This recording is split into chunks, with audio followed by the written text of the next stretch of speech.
It's your boy Superman 2000. I'm in the fight mobile on the way to work, man. Today is a very interesting day. My man Cannabis Hills put the reality check on me. So I saw the Super Bowl and I was like, oh man, that's amazing.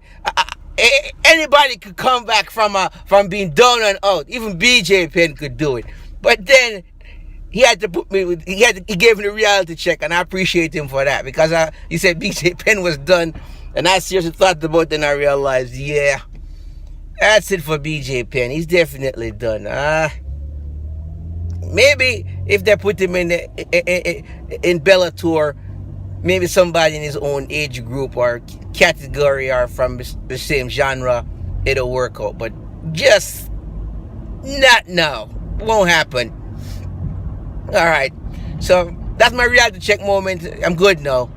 But as usual, my amazing subscribers, Cannabis Hills gave me an assignment, and I'm still running down, trying to find out whether or not the Mohammed Ali Act will supersede the Nevada Athletic Commission managing and governing rules for MMA.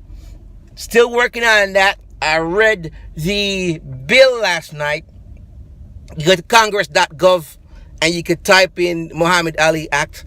Lots of Mohammed Ali stuff will come, but you'll go down and find, I forgot the exact number.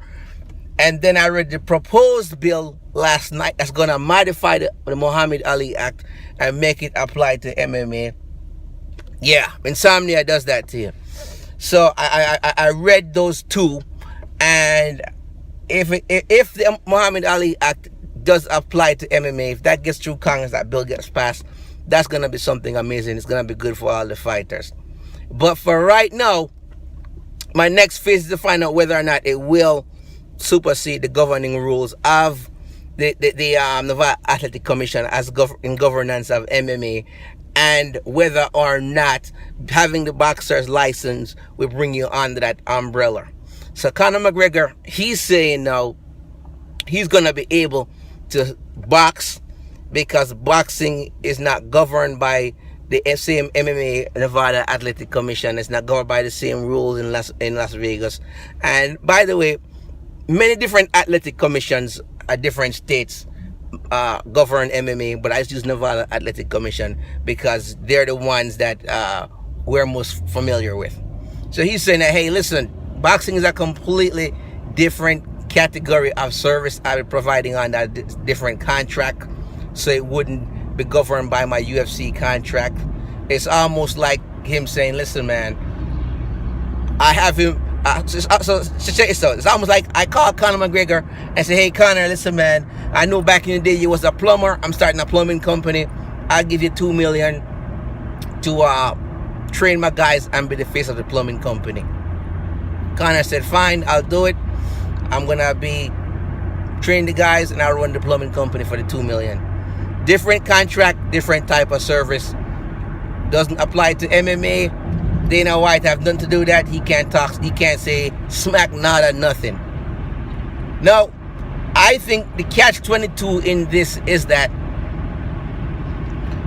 some time ago, you remember early in the days of the UFC, Tito Ortiz had a fight coming up with some guy who he really hated.